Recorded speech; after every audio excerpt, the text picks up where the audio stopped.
Oi, gente! Vamos para mais um papo cheio de acolhimento aqui no Você Pode.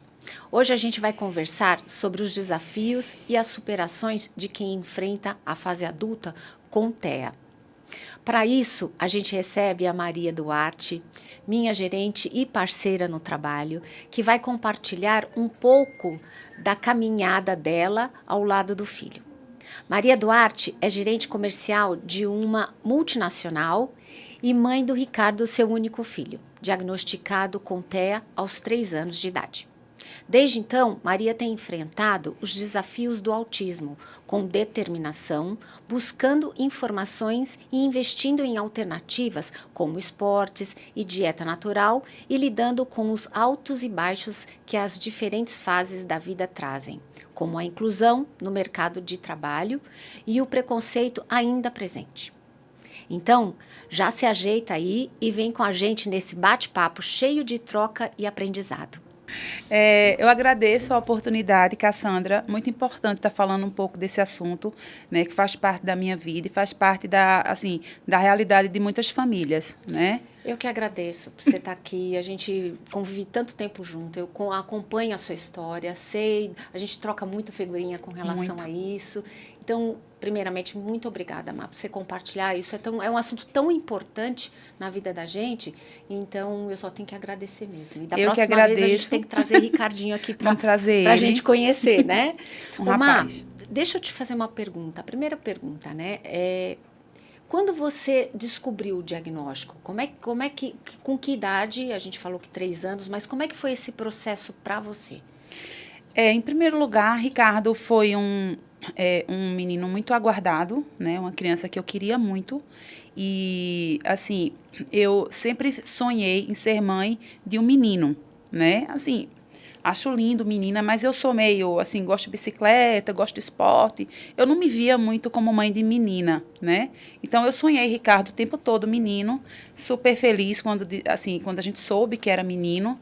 Escolhi de cara o nome Ricardo, que eu acho lindo, é o nome do pai, né? E tive uma gravidez normal, tudo certo, Exames corretos, exames de certinho? rotina, tudo, porque a questão do TEA, né, do transtorno do espectro autista, você não é tão visível e você não consegue antecipar diagnóstico, né? Então, ele nasceu com 8 meses, né? E nasceu prematuro, foi a icterícia, voltou para o hospital, tranquilo. Todos os marcos normais de desenvolvimento, ele passou por eles, pediatra, crescimento normal, peso. É, por volta de 2 para 3 anos, mãe é mãe, né? Quais Então, sinais que chamaram sua eu, atenção eu, assim? eu vi algumas coisas que eram diferentes das crianças da idade dele, né? Por exemplo, Ricardo, ele pouco olhava, né? Não olhava muito, por vezes escolhia ficar mais afastado das outras crianças brincando sozinho, né?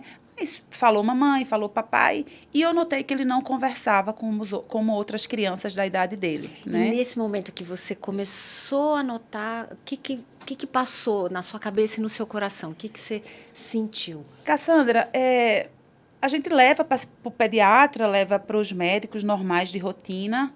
E eu fazia essa pergunta, eu noto alguma coisa diferente, né? Não sei o quê, porque ele nunca teve sinais muito visíveis, né?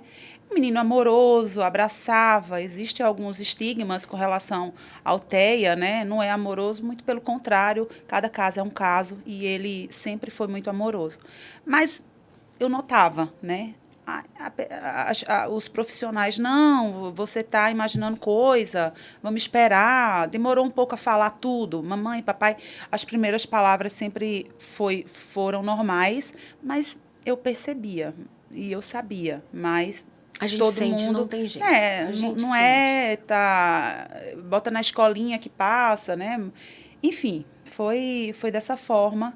E aí, quando foi próximo dos 3 anos, eu lembro que a gente foi para uma neuropediatra muito conhecida na minha região, eu sou de Pernambuco, e nesse dia ele estava meio doentinho e ela de cara, assim, eu acho que, pelo menos na época, não existia um preparo dos profissionais para dar aquela notícia, né, aquele diagnóstico, né? E como ela é uma pessoa muito experiente, embora Porque a gente está falando de muito mais de 15 anos atrás, né? Ele estava com que 15 idade anos, nessa? ele está com 19 anos. Não, e naquela fase que você Naquela foi... fase, ele estava em torno de 3 Três, anos, três. né? Então, uma pessoa despreparada, uma pessoa, apesar de ter uma experiência, mas despreparada para falar com famílias, isso é um ponto crítico dentro da classe médica. Infelizmente, eles não têm preparo. E falou assim para mim, mãe, não está vendo? Eu estou vendo o quê? Ele é autista, né? Então, assim, eu lembro que ela falou, você quer ter outro filho? Eu digo, não quero outro filho. Mas você não queria por conta do diagnóstico ou você já não queria ter filho antes? Eu Ou pensei segundo em filho? ter um único filho, É. né? Nunca pensei em ter mais de um filho. Eu investia muito na minha carreira, né? Estava no auge da minha carreira no momento. E eu digo, eu não quero ter outro filho. Mas talvez ele não se forme, talvez ele, né? Não aprenda. Assim, de uma forma não muito educada, eu falei para ela que não, que ele ia aprender, que ele ia... Então, assim, foi um momento difícil, né? Difícil para qualquer família, É um baque né? na gente quando escuta É, isso, né? Eu sei o que é. E assim, se fala muito em luto, né? Nessa questão do luto. As famílias passam pelo luto. Eu lembro, Cassandra, que esse meu luto deve ter durado uns 5 minutos. Então, passei e fui buscar informação. Resiliente, você é resiliente. Pode se emocionar, aqui é o lugar que a gente se emociona mesmo, viu? Aqui já me emocionei inúmeras vezes e é um lugar de acolhimento. Mas, depois disso, fui buscar informações.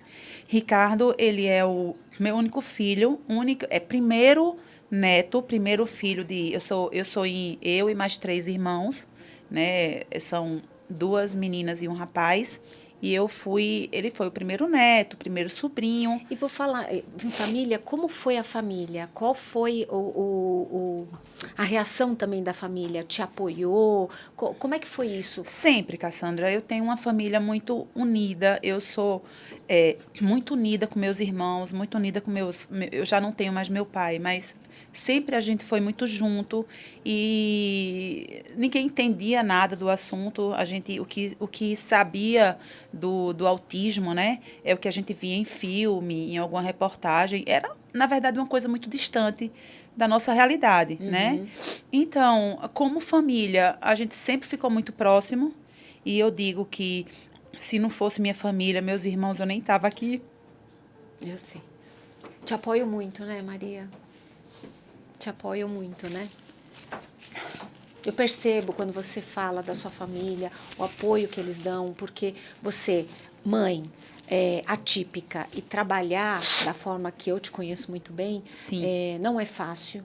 Não é fácil. Então, eu vejo você com todo o apoio da família, te ajudando quando você viaja, porque você viaja bastante. Eu acho que o apoio familiar é a coisa mais importante. Muito, pra Cassandra, gente. muito. Assim, eu tenho um apoio total dos meus irmãos, da minha mãe, do meu pai, quando estava aqui, né, entre a gente. Então, isso é fundamental, né? E a família é o alicerce de tudo. Então, junto comigo, buscaram informações. Existem muitas linhas, né, de terapias, de tratamentos, de você buscar ajuda. E eu nunca fui muito tradicionalista, né? Por mais que eu respeite todas elas, eu sempre busquei para Ricardo algo muito próximo do que eu acredito. Então, esporte, né? É isso que eu ia te perguntar. Quando que você entendeu que o esporte ia fazer uma diferença na vida dele? Que faz, que eu sei, que eu acompanho. Mas quando você decidiu, como é que foi? Qual foi o esporte inicial que você colocou na vidinha dele? Como é que foi isso? Cassandra, eu sempre adorei esporte. Eu adoro bicicleta, eu faço corrida, eu faço escalada, eu faço caminhada, eu faço rapel. Eu amo esportes. Então, esporte eu acho que ele muda vidas, né? E Ricardo, a primeira coisa que eu fiz na vida dele foi dar uma bicicleta para ele, né? Pequenininho assim, nem sabia andar, né? Depois eu dei uma bicicleta de verdade, de rodinhas, né? Depois a gente foi tirando e eu percebi que o esporte, ele não só melhora a qualidade de vida, como de alguma forma integra, né, dentro de um ambiente acolhedor, né? O esporte, ele é acolhedor. Então, em primeiro lugar, a gente partiu para a bicicleta, depois eu dei um skate, depois a gente, né, partiu e eu faço junto com ele, né? Como ele tem o autismo, ele se caracteriza por uma dificuldade na comunicação, de uma forma geral, né? Então, ele tinha dificuldade, ainda hoje tem, de se relacionar e de se comunicar com pessoas da idade dele. Então, eu busquei, eu lembro que tinha uma menina que trabalhava na nossa casa e eu coloquei o filho dele para fazer futebol com ele. Botei no futebol, botei no basquete, jogava com ele. Não dava certo, ele ficava com as outras crianças e não se integrava com o Ricardo. Aí teve um momento que eu pensei, eu digo, por quê, né? Se eu não encontro, quem vai ser sou eu. Então, bicicleta comigo, skate, futebol, basquete, tudo. Eu comecei a fazer os esportes com ele, porque eu acredito que o esporte muda vidas, e hoje ele é um garoto que ele é esportista, gosta de... Saudável, né? Praticamente não adoece, né? É um menino muito forte, come muito bem. A gente descobriu ao longo do tempo que ele tem algumas alergias, né? Ricardo, alimentar? Voltada à alimentação? Voltada à alimentação. O Ricardo tem alergia a trigo, né, ao glúten, tem alergia à lactose, à caseína, que é a proteína do leite, a corante. Então, acabou por a gente seguir um viés dele ter uma alimentação com comida de verdade, né? Assim, não evitar embutidos, evitar, né? Então, muito naturalista. Então, a gente seguiu por esse caminho. E uma das coisas que eu acredito é que uma das linhas de terapia, de tratamento para o TEA é a alimentação, uma alimentação saudável. A gente é o que a gente come, né? A gente é aquilo que a gente se alimenta, ele traduz nos nossos comportamentos. Isso para a vida, não só para as crianças, as nossas crianças. Isso é para a vida, para a gente.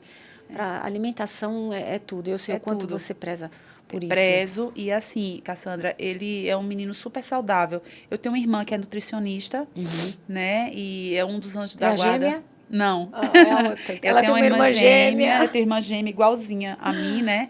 E a minha irmã, que é nutricionista, ela acabou direcionando a carreira dele, a carreira dela por conta de Ricardo. Então, ela se especializou em nutrição funcional. Hoje, ela atende pessoas e famílias dentro da mesma condição. E a gente acredita muito na alimentação saudável como forma de melhorar nervosismo, melhorar aspectos relacionados à pele, até à disposição mesmo. A gente vê que quando o Ricardo come alguma coisa fora da dieta que a gente segue, ele fica mais ansioso, mais nervoso. E então a gente segue, e é uma linha que eu acredito muito junto com os esportes, né? Maio, eu sei que a sua vida deu uma mudada aí no meio do caminho, né? Você se casou novamente. Como foi esse processo do José, que é uma pessoa maravilhosa que eu conheço, de aceitação, de acompanhar, de apoiar? Porque a gente sabe que não é uma jornada fácil. Não é fácil. A gente sabe que pra gente, mãe, já não é fácil. Imagina uma pessoa que está chegando agora a conhecer você, conhecer sua família. Como é que foi esse processo? Eu fui casada, né? 17 anos quase, e assim, uma das coisas que eu queria pontuar é assim, dentro desse mundo, desse universo, existe uma estatística muito grande que os pais vão embora, né? Sim, já comentei aqui Gigante. Que quando é identificado algum tipo de deficiência, qualquer deficiência, 70% dos pais abandonam lá. No caso do TEA, esse percentual é até maior, Cassandra. Mas o pai de Ricardo, ele é um excelente pai, ele nunca abandonou a gente, né? Nós nos separamos por outras questões, e José chegou na minha vida, né? Eu até acreditava que isso não ia mais acontecer, porque acaba que eu sou um pacote. Não existe eu sem Ricardo. E quem tivesse que conviver comigo teria que conviver, sim, amar e cuidar. Como é que eu encontro uma pessoa assim nesse mundo? De tanto preconceito, né? Então, tem muita gente boa nesse mundo. Tem muita gente boa. Tem. E José, ele é professor, né? Ele é totalmente fora do meu universo corporativo, ele é professor, e ele trabalhou por alguns anos num centro, né, para pessoas com deficiência, né, em Recife. Então, ele tinha essa experiência e é uma pessoa de muita fé, é uma pessoa de muita capacidade de entendimento. Então, ele acolheu o Ricardo muito bem, né? Para você ter uma ideia, às vezes eu viajo, ele dorme e eu fico que eu preciso viajar. Ele já fica, Ricardo fica muito bem. Então, eu sou muito grata por essa oportunidade de ter tido ele na minha vida e também do pai de Ricardo, que é uma pessoa que é presente, tem lá as dificuldades dele, todo mundo tem, ninguém é perfeito, mas nunca abandonou a gente, nunca abandonou ele. Hoje mesmo ele está com o pai. Então, é isso. É uma fase que você passou, mas você vê que no final dá certo, né? Você encontra Não, uma pessoa isso. tão boa, que acolheu, que ajuda muito. Que acolheu E não isso. só ajuda ele, mas assim, te dá um apoio que conforta seu Conforta, coração, Cassandra, né? conforta porque não existe o mundo azul. Né? As diversas fases do autismo na minha vida tiveram as suas dificuldades, né? Então, cada fase é uma fase, né? E assim, de todo esse período que eu vou chegar lá na fase adulta, qual foi o momento mais desafiador para você? A entrada na adolescência. Justamente Isso. que coincidiu com a minha separação. Então, foi um momento que Ricardo começou a ficar agressivo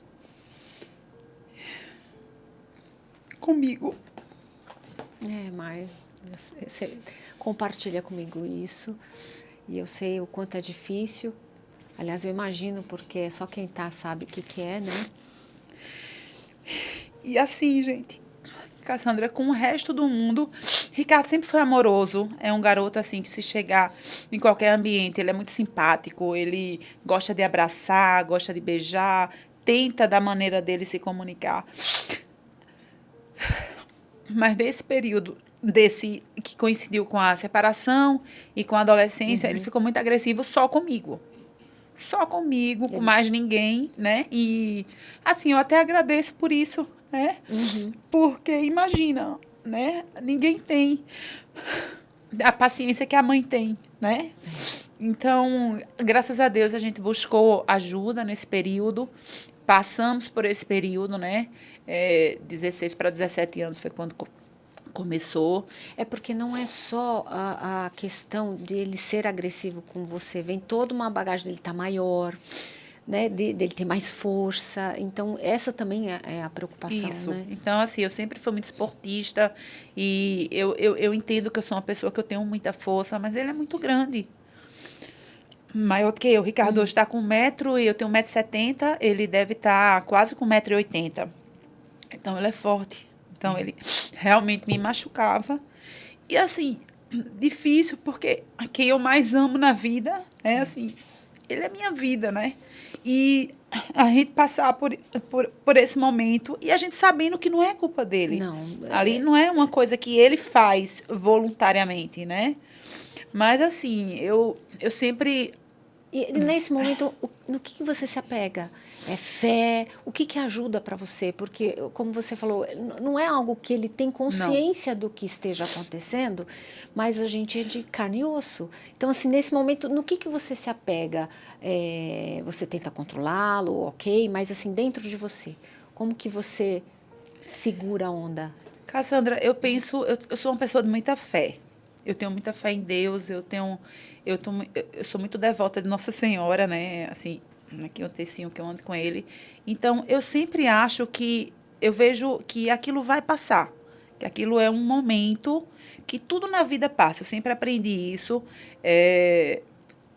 O bom e o ruim passa. Então, eu procurei sempre enxergar aquela fase como um momento que ia passar, né? Que eu tinha que ter paciência, eu tenho muita paciência, né? Você precisa ter muita paciência, né? Se você não tiver paciência, quanto mais nervosa você fica, mais ele fica também. Então, você precisa se controlar naquele contexto e buscar alternativas.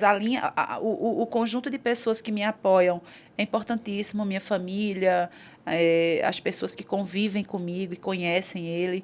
Então, em muitos momentos que ele estava mais nervoso, ele ficava com a minha irmã, né? Eu ficava com com amigos mais próximos. Ele é uma pessoa muito comunicativa. Ele não só convive comigo, eu procurei sempre, Cassandra, colocar ele para conviver com muita gente.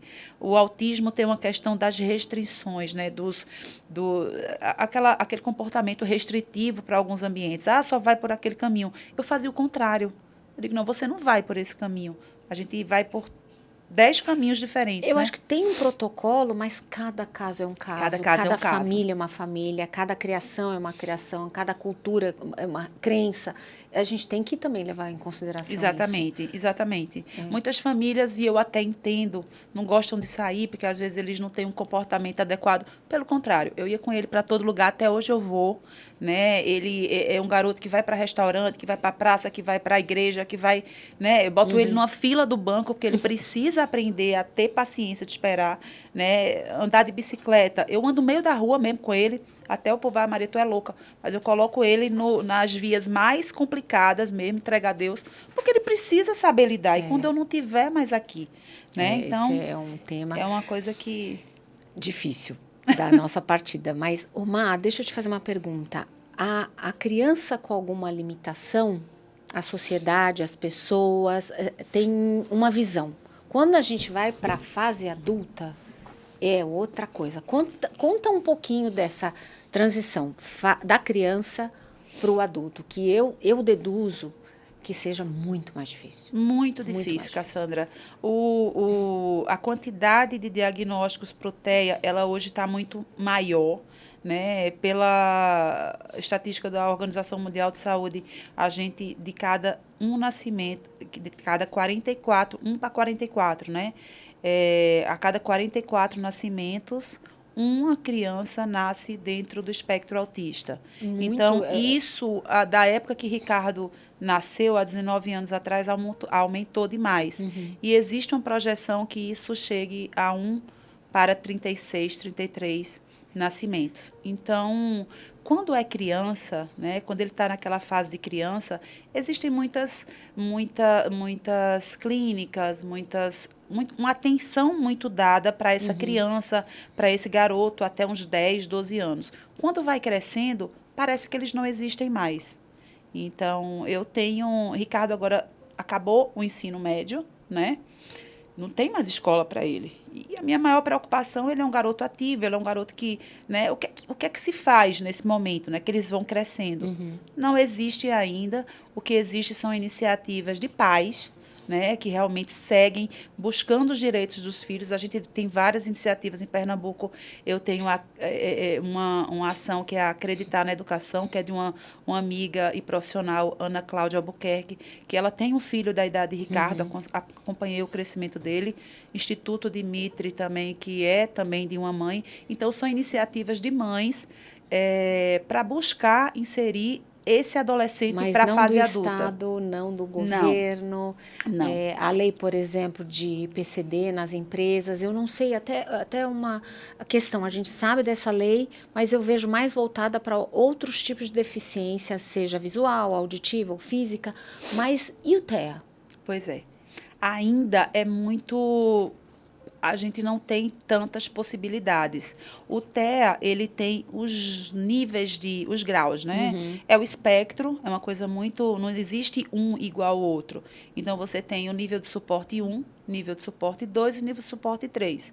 Sabendo que o nível de suporte 3 é o gravíssimo, são normalmente aquelas pessoas que não saem de casa, que precisa estar medicado o tempo todo. Ricardo, ele está no nível 2, né? O nível 1 são aqueles que são mais independentes. Então, eu vejo, né?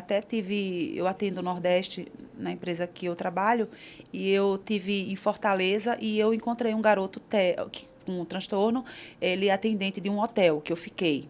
Ele é nível de suporte 1, né? Mas mesmo aqueles que são mais independentes, existe uma dificuldade muito grande na comunicação, no entendimento das pessoas para algumas situações. Então, é muito difícil ainda, né? Você precisa ter um acompanhamento. O Ricardo, ele tem atendentes terapêuticos, né? Que são os ATs, que acompanham ele em todos os lugares.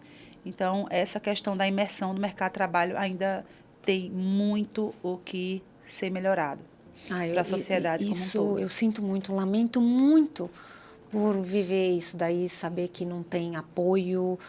Quando você é criança é uma coisa, quando você vira um adulto, você passa a ser meio que invisível. Parece Você fica sensação que invisível. É invisível, Cassandra, ninguém, não existe uma política de inclusão, né? Ricardo agora encerrou, como eu falei, o ensino médio e eu fui buscar, né? Então, assim, tive aqui de primeira mão para você que eu não tinha tido a oportunidade, mas a gente matriculou ele no curso técnico. Eu fui com ele, é um curso técnico que vai ser, são 4 horas, 2 vezes na semana. Eu vou preencher toda a carga horária dele, que ele não está mais indo para a escola. Bombeiro civil. Ai, que bonitinho. Vai ser bombeiro civil, junto comigo, né? Porque tem umas aulas no sábado você vai e se tornar eu vou uma ser bombeira civil. bombeira civil também, né? A gente buscou culinária, porque tem essa questão alimentar, mas na própria escola Que técnica, bacana. na própria escola técnica não Isso precisa ser existia. divulgado, Maria, você precisa falar sobre isso. Nós daríamos preferência para a questão da culinária, da gastronomia. Só que a escola técnica não está preparada dentro das alergias que Ricardo tem. Então, como é que você faz uma comida e você não consegue provar? Porque vai ter trigo, vai ter, né? Então, eu dei minhas sugestões, né? Eu estou sempre dando pitaco na sociedade para que as coisas mudem, né? Como ativista da causa. Então, eu digo, olha, é uma questão de inclusão. Se você tem uma pessoa alérgica ou diabética, você precisa tratar, né? Ou com qualquer tipo de dificuldade ou de restrição, isso precisa. Então, eles estão avaliando, mas fiquei feliz porque tem um direcionamento para dar para ele no mercado de trabalho. E assim, eu quero que ele trabalhe, nem que eu mesma, a gente monte alguma coisa para ele. Ele gosta de lavar carro. Eu digo, a gente monta um lava-jato, eu lavo o carro com ele. Ele gosta de pintar, eu digo, eu pinto casa com ele. Então, assim, qualquer direcionamento que eu der na vida dele, ele precisa ser produtivo. Ele não pode ser eu não tenho a intenção e ele não vai ficar dentro de casa fora do mundo. Eu preciso encontrar um lugar para ele. Que mãezona, parabéns de coração. Má, para finalizar, que mensagem você daria para as famílias que estão vivendo a mesma situação que a sua? Que mensagem de apoio, com essa resiliência que você tem, com essa força que você tem, com tudo isso que transformou você, que mensagem você daria? Cassandra, eu diria que o diagnóstico não é destino, né? Assim, existem muitas possibilidades de felicidade. Uma coisa que quando eu recebi o diagnóstico de Ricardo e eu passei aqueles 5 minutos de luto, eu digo, eu vou ser feliz. E eu sou feliz. Assim, se fosse para eu escolher de novo ser mãe, eu escolhi exatamente ele, porque eu encontrei felicidade do jeito que ele é. Eu tenho muito orgulho do que ele faz. Então, o que eu diria para as famílias é o seguinte: acredite no potencial do seu filho, acredite nas inúmeras possibilidades. Tudo é possível, né? E assim, Deus, na infinita misericórdia, está ali, né? Para pessoas que têm fé como eu, né? Se apoiem na família, busquem grupo de apoio e não desistam dos seus filhos. Não desistam, porque eles são capazes de muito. É só a gente buscar. É isso. Obrigada, viu? Obrigada pela oportunidade. Imagina, eu que estou feliz aqui me contendo, mas muito eu sou importante. chorona mesmo. Muito importante você narrar a sua história aqui pra gente. Importante para o conhecimento. Eu acho que quanto mais pessoas conhecerem, mais oportunidades esse universo, né, de pessoas vão ter. Obrigada de coração. Obrigada, Má. Então é isso, pessoal. Nossa conversa com a Maria mostrou que os desafios não acabam quando os filhos crescem, né? Mas também vimos que com amor, paciência e resiliência dá para construir caminhos que façam sentido para todo mundo. Se você também está vivendo algo parecido ou conhece alguém que pode se inspirar com essa história, compartilhe esse episódio. Você não está sozinho nessa jornada, viu? Obrigada por ficar com a gente e até o próximo episódio.